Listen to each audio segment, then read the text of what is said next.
Welcome to media today. ముందుగా headlines చూద్దాం. Welcome to top news. Telugu Desam party వ్యవస్థాపకుడు ఎన్టీఆర్ 28వ వర్ధంతిని పురస్కరించుకుని హైదరాబాద్లోని ఎన్టీఆర్ ఘాట్ వద్ద ఆయన కుటుంబ సభ్యులు ఘనంగా నివాళులర్పించారు.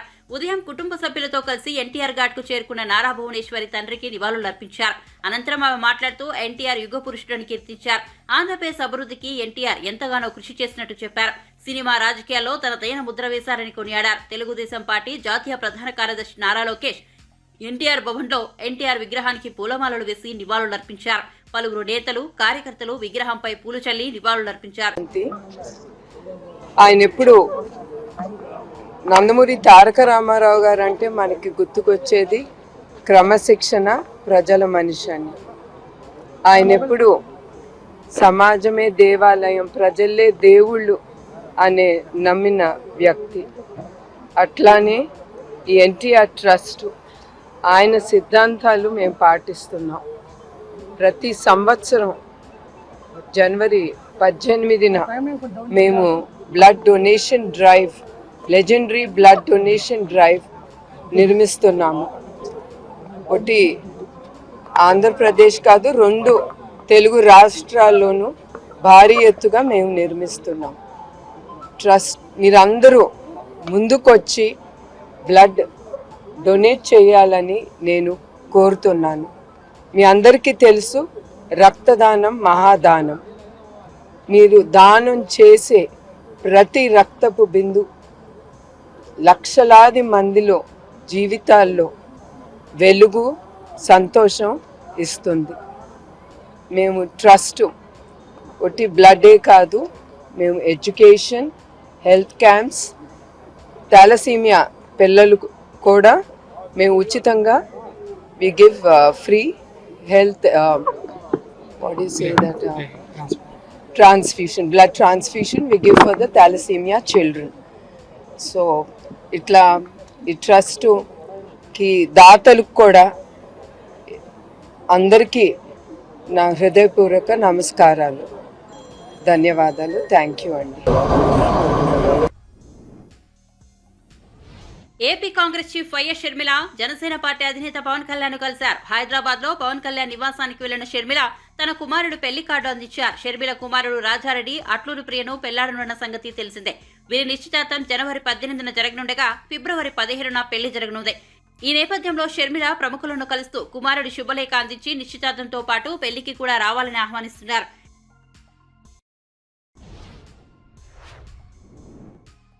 దావోస్ లో జరుగుతున్న ప్రపంచ ఆర్థిక సదస్సుకు సీఎం జగన్ హాజరు కాకపోవడంపై టీడీపీ నేత గంటా శ్రీనివాసరావు విమర్శలు గుప్పించారు.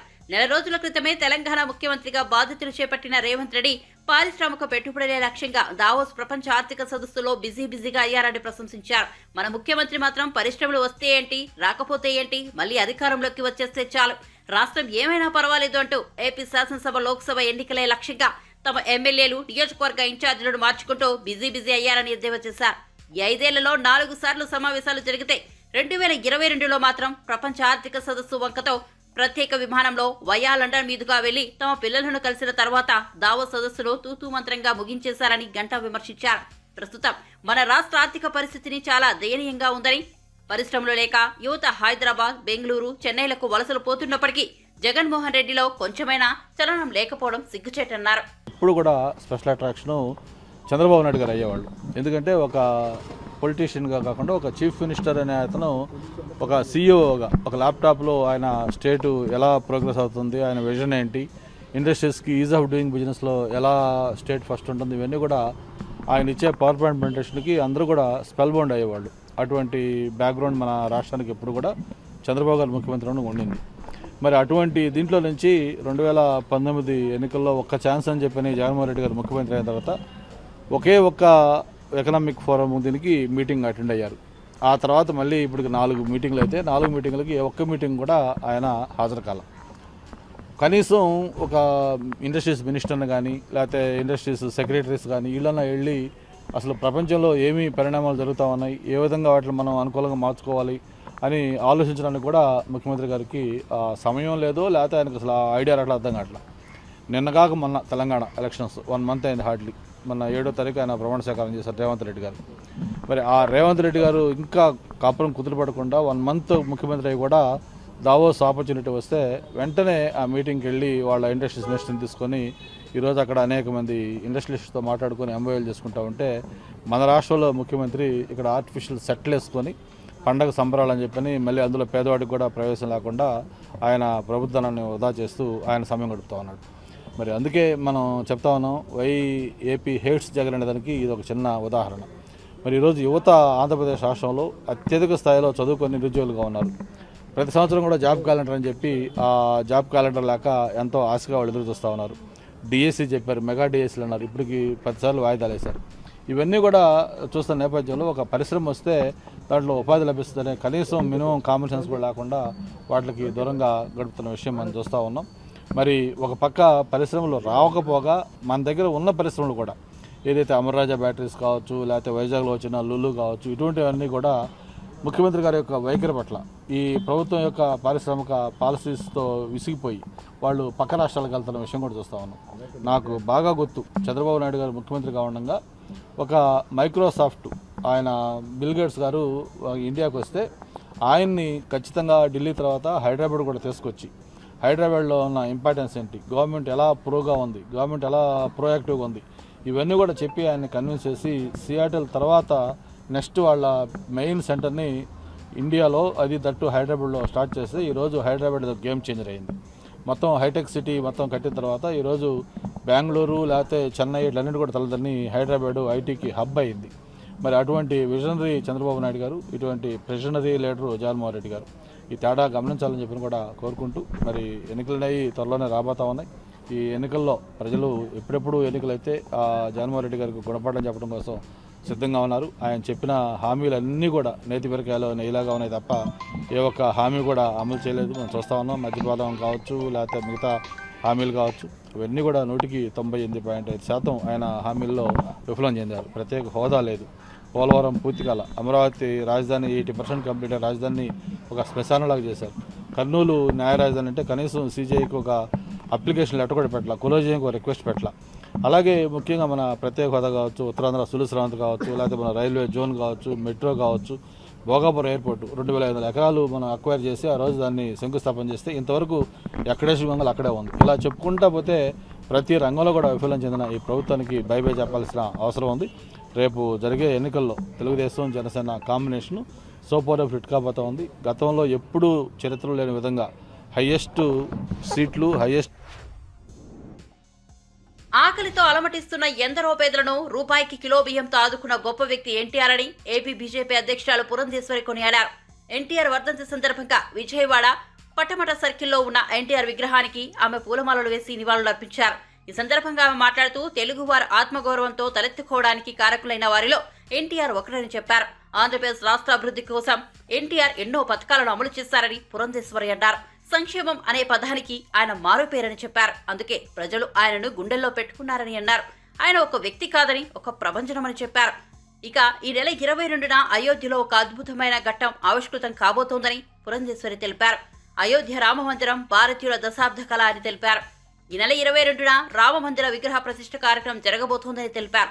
ఏపీలో ఈ నెల 21న మాత్రమే సెలవు ప్రకటించారని, 22 రోజున దేశం మొత్తం విద్యాసంస్థలకు సెలవు ప్రకటించారని చెప్పారు. 21న విజయవాడలో అంబేద్కర్ విగ్రహ ప్రతిష్ఠ కార్యక్రమం నేపథ్యంలో సెలవు ప్రకటించడాన్ని తాము కూడా స్వాగతిస్తున్నామని, 22న కూడా సెలవు ప్రకటించాల్సి ఒక ప్రభంజనం. వారు చలనచిత్ర రంగాన్ని ఏలడం మాత్రమే కాకుండా అనితర సాధ్యమైనటువంటి పాత్రల్లో జీవించి అని ఎందుకంటున్నానంటే నేటికి సైతం రాముడన్నా కృష్ణుడన్నా అందరి కళ్ళ ముందు కూడా సాక్షాత్కరించేది ఆ నందమూరి తారక రాముని రూపమే. అది మాత్రమే కాకుండా చిరంజీవులు లాంటి సినిమాల్లో ఎవరూ కూడా సాహసించినటువంటి పాత్రలు వారు పోషించి నటించి అని చెప్పి నేను ఇందాక అన్నట్లుగా తెలుగు కళామ తల్లి ముద్దు బిడ్డగా ఆ కళామ తల్లి ఆశీర్వాదాలు అందుకున్నటువంటి వారు. అది మాత్రమే కాకుండా వారు ప్రజా జీవితంలోకి వచ్చిన పిమ్మట సంక్షేమం అన్న పదానికి నిజమైన నిర్వచనం పలికినటువంటి వారు నందమూరి తారక రామారావు గారు. అన్నదో జలదశ్చైవ ఆతురస్య చికిత్సక త్రయస్తే స్వర్గ మాయాంతి వినా యజ్ఞేన భారత అన్నారు మన పెద్దలు. అంటే ఆకలితో ఉన్నవారికి పట్టెడు అన్నం పెట్టినా, దాహంతో ఉన్న వారి దాహార్తిని తీర్చిన, అటువంటి వారికి స్వర్గద్వారాలు ఎల్లప్పుడూ తెరిచే ఉంటాయి అని చెప్పి పెద్దలు చెప్పినటువంటి మాట. వారు ముఖ్యమంత్రి అయినటువంటి సందర్భంలో ఆకలితో అలమటిస్తున్నటువంటి ఎందరో పేదలకి ₹2 కిలో బియ్యాన్ని ప్రవేశపెట్టి, అదేవిధంగా దాహార్తితో అలమటిస్తున్నటువంటి రాయలసీమకి హంద్రీనీవా, గాలేరు నగరి, తెలుగు గంగ వంటి ప్రాజెక్టులు అందించి అక్కడ ఆ ప్రాంతంలో వారి దాహార్తిని తీర్చుతూ, ప్రత్యేకించి మహిళల యొక్క అభివృద్ధిపై ప్రత్యేకమైనటువంటి దృష్టి సారించి ఆస్తిలో సమాన హక్కు, అదేవిధంగా ఒక ప్రత్యేకమైనటువంటి విశ్వవిద్యాలయం, మరి వైద్యం చూసుకున్నట్లయితే ఎన్టీఆర్ హెల్త్ యూనివర్సిటీని వారు స్థాపిస్తూ, వారు మెడికల్ ఎడ్యుకేషన్ ఏదైతే ఉందో, వైద్య విద్య ఏదైతే ఉందో దాన్ని క్రమబద్ధీకరించడం, ఇవన్నీ కూడా ఇవి కొన్ని మాత్రమే నేను చెప్తున్నాను. అదేవిధంగా మరి మన మాండలిక వ్యవస్థ దాన్ని తీసుకుని వచ్చి ప్రజల వద్దకే పరిపాలన తీసుకొచ్చినటువంటి ఘనుడు కూడా నందమూరి తారక రామారావు గారి. ఇవాళ తెలుగువారు ఆత్మగౌరవంతో తల ఎత్తుకోగలుగుతున్నారంటే ఎందరో మహానుభావులు, వారితో పాటుగా నందమూరి తారక రామారావు గారు కూడా ప్రధానం అని చెప్పి మనం అందరం కూడా గుర్తించాలి. మద్రాసీయులుగా పరిగణిస్తున్నటువంటి సందర్భంలో దక్షిణ భారత వాసుల్ని తెలుగువారు అని గుర్తింపు మన జాతికి తీసుకొచ్చినటువంటి వారు నందమూరి తారక రామారావు గారు. కనుకనే నేటి వరకు కూడా వారు పరంపదించి దగ్గర 28-30 సంవత్సరాలు అయినా కూడా నేటికి సైతం తెలుగు ప్రజల హృదయ పీఠిక మీద వారిని ప్రతిష్ఠించుకుని ప్రతి ఒక్కరూ కూడా వారిని పూజించుకుని గుర్తించుకుంటారు. అటువంటి నా తండ్రి యొక్క ఆశీర్వాదం కేవలం నా మీద మాత్రమే కాదు, తెలుగు వారందరి మీద ఉండాలని చెప్పి వారికి నేను ప్రార్థిస్తున్నాను.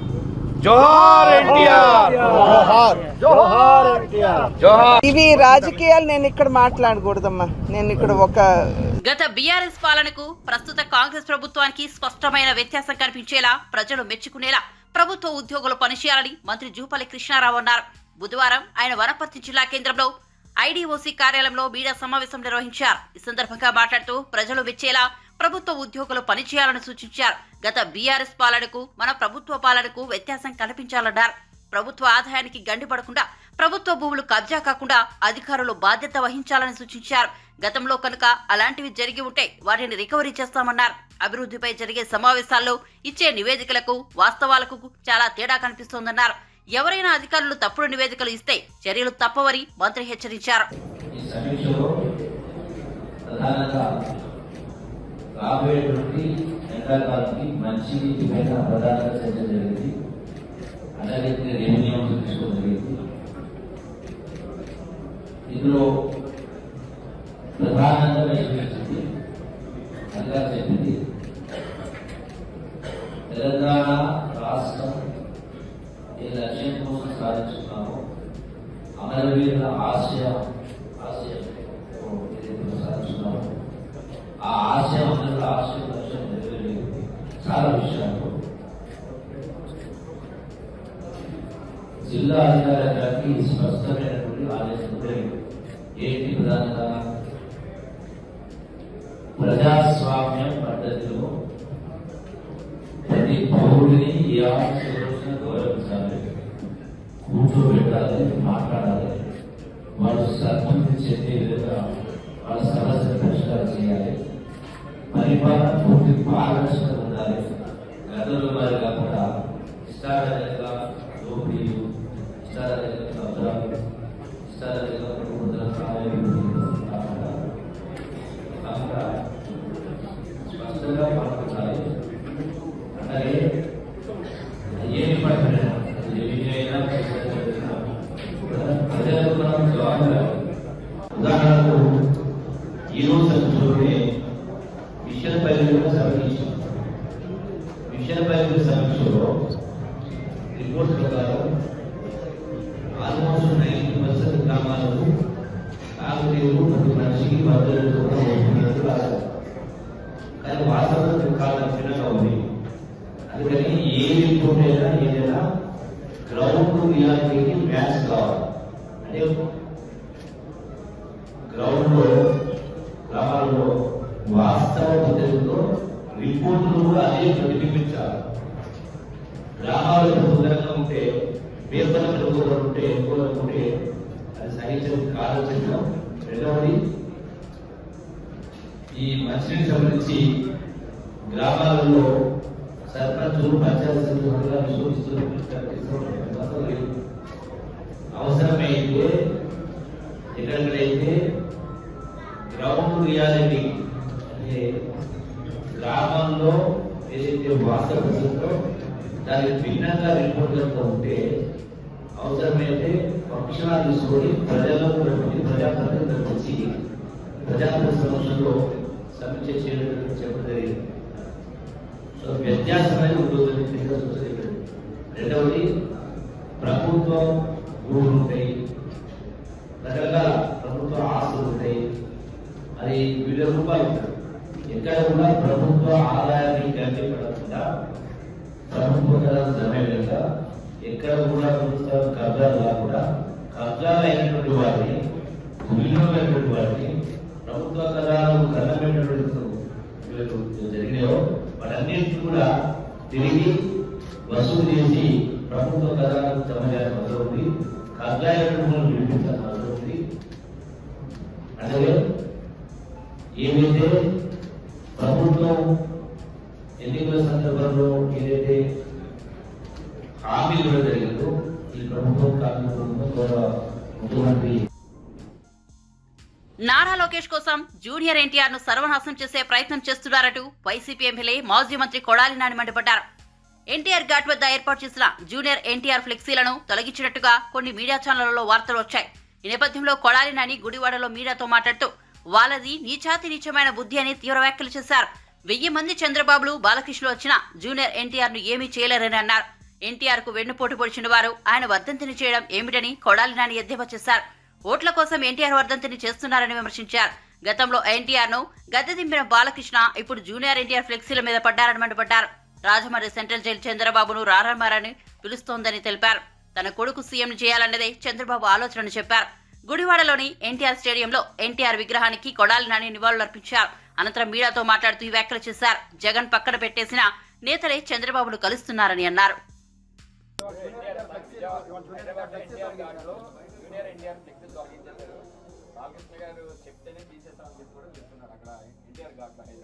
జూనియర్ ఎన్టీఆర్ ఫ్లెక్సీలు తొలగిస్తే ఎవడ తీయమన్నా అది కానీ ఊడిపోయిన ఇంటర్ కానీ ఊడిందా?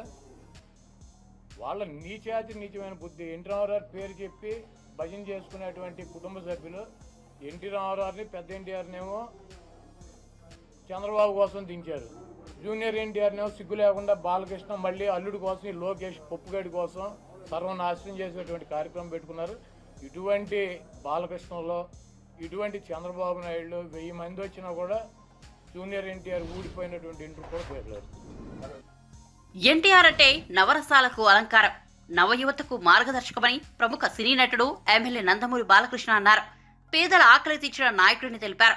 ఆయన వర్ధంతి సందర్భంగా ఎన్టీఆర్ ఘాట్ లో కుటుంబ సభ్యులతో కలిసి బాలకృష్ణ నివాళులర్పించారు.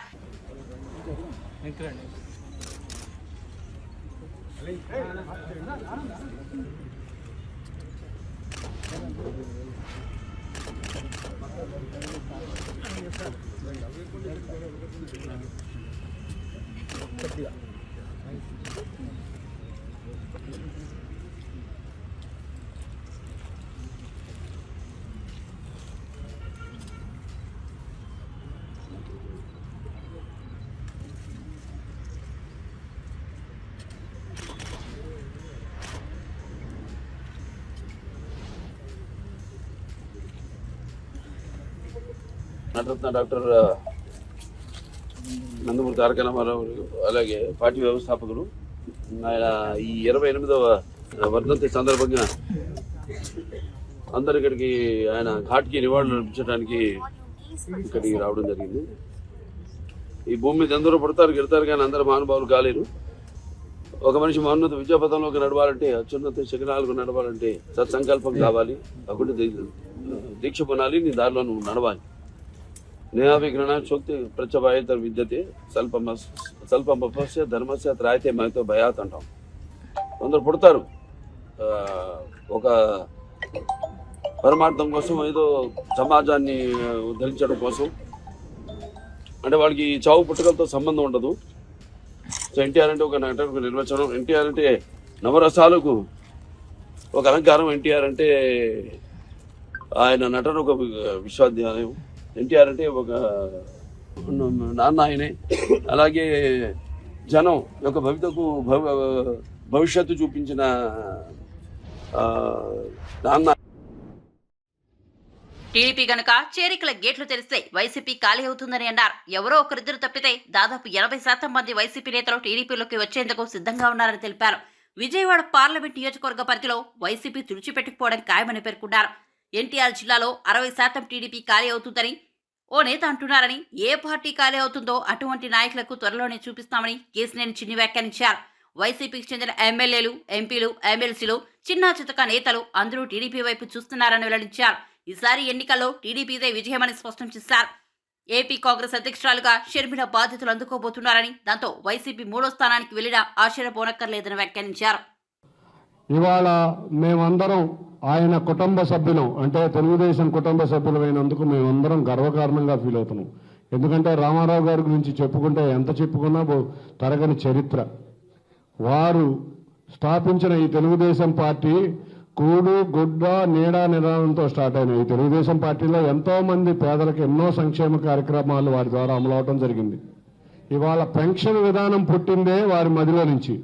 ఇవాళ ఇట్లా చెప్పుకుంటే ఎన్నో పథకాలు ఉన్నాయి. ఇవాళ ఏ రాష్ట్ర ముఖ్యమంత్రి అయినా ఆయన సంక్షేమ పథకాలను కాపీ కొడుతున్నారే కానీ ఎవరు కూడా సొంత పథకాలు పెట్టలేకపోయారంటే ఆయన ఆ సమయంలో ఆలోచించిన ఆలోచన విధానం చాలా గొప్పది. ఇవాళ బడుగు బలహీన వర్గాలకి రాజ్యాధికారం వచ్చిందంటే అది చంద్రబాబు, అది నందమూరి తారక రామారావు గారి వల్లే. అంతేకాకుండా వారి ఆశయాల్ని మా నాయకుడు చంద్రబాబు నాయుడు గారు, మా నాయకులు అందరూ కలిసికట్టుగా మళ్ళీ తీసుకువెళ్తున్నారు. ఆయన ఆశయ సాధనలో మేమందరం కలిసికట్టుగా పనిచేసి ఆయన ఆశయాలు సాధిద్దామని కృషి చేస్తున్నాం. ఇవాళ మా నాయకుడు నారా చంద్రబాబు నాయుడు గారు ఇవాళ ప్రపంచం మొత్తం ఆరాధించే వ్యక్తి ఆయన. ఆయన కూడా మా నాయకుడు నందమూరి తారక రామారావు గారి అడుగుజాడల్లోనే ఇటువంటి సంక్షేమ కార్యక్రమాలు ఎన్నో చేయబోతున్నారు. రాబోయే సమయంలో కూడా వారు ఇటువంటి రాబోయే ప్రభుత్వంలో ఇటువంటి సంక్షేమ కార్యక్రమాలు ఎన్నో చేసి ప్రజల చెంతకు వెళ్ళబోతున్నాం. ఇవాళ పశ్చిమ నియోజకవర్గం అంటేనే తెలుగుదేశానికి కంచుకోట. ఎప్పుడో కొన్ని పొత్తుల వల్ల ఈ నియోజకవర్గంలో తెలుగుదేశం పార్టీ నుంచోట్లేదు కానీ నిజంగా చూస్తే తెలుగుదేశంకి నిజమైన కేటర్ బలంగా ఉన్న నియోజకవర్గమే పశ్చిమ నియోజకవర్గం. మీరు ఎన్నో త్యాగాలు చేసి అయినా కూడా తెలుగుదేశం మీద మీరు చూపించే అభిమానం నిజంగా ఎక్కడ ఏ నియోజకవర్గంలోనూ లేదేమో. ఎన్ని త్యాగాలకైనా మీరు సిద్ధపడి బలంగా ఈ పార్టీని ఇక్కడ ఉంచడానికి మీరందరూ చేసిన కృషికి మీకు మనస్సు వంచి నమస్కరిస్తున్నాను. అంతేకాకుండా వీళ్ళిద్దరూ బుద్ధా వెంకన్న గారు కానీ మీరా గారు కానీ ఈ నియోజకవర్గంలో ఎప్పటికప్పుడు ప్రజలకు అందుబాటులో ఉంటా, నాయకులకి కార్యకర్తలకి అందుబాటులో ఉంటా, వారితోనే ఉంటా. మా నాయకుల యొక్క ఆశయ సిద్ధిలో వీరందరూ కలిసికట్టుగా ఉంటున్నందుకు మీ అందరికీ పేరు పేరున ధన్యవాదాలు తెలుపుకుంటూ జోహార్ ఎన్టీఆర్, జై తెలుగుదేశం, జై చంద్రబాబు, జోహార్ ఎన్టీఆర్. సీనియర్ రాజకీయ నాయకుడు కొనతాల రామకృష్ణ జనసేనాని పవన్ కళ్యాణ్తో సమావేశమయ్యారు. పవన్ కళ్యాణ్తో పలు అంశాలపై చర్చించిన కొనతాల త్వరలో జనసేనలో చేరేందుకు నిర్ణయించుకున్నట్లు తెలుస్తోంది. వైసీపీ వ్యవస్థాపక సభ్యుల్లో కొనతాల రామకృష్ణ కూడా ఒకరు. అయితే చాలా కాలంగా రాజకీయాలకు దూరంగా ఉన్న ఆయన ఉత్తరాంధ్ర అభివృద్ధి వేదిక కార్యక్రమాల్లో పాల్గొంటున్నారు. హైదరాబాద్లో పవన్ కళ్యాణ్ కలవడం ప్రాధాన్యత సంతరించుకుంది. పవన్తో భేటీలో ప్రధానంగా ఉత్తరాంధ్ర సమస్యలను ఆయన ప్రస్తావించారు. వచ్చే ఎన్నికల్లో అనకాపల్లి పార్లమెంట్ స్థానం నుంచి బరిలో దిగాలని కొనతాల భావిస్తున్నట్లు సమాచారం. పవన్ కళ్యాణ్తోనూ ఇదే అంశంపై చర్చించినట్టు తెలుస్తోంది. అన్నీ కుదిరితే ఈ నెలలోనే జనసేనలో చేరే అవకాశం ఉంది. టీడీపీ వ్యవస్థాపకుడు దివంగత మాజీ ముఖ్యమంత్రి ఎన్టీఆర్ వర్ధంతి సందర్భంగా హైదరాబాద్లోని ఎన్టీఆర్ ఘాట్ వద్ద ఆయన మనవళ్లు, సినీ నటులు జూనియర్ ఎన్టీఆర్, కళ్యాణ్ రామ్ నివాళులర్పించారు. గురువారం వేకువజామున నుంచే చేరుకుని అంజలి ఘటించారు.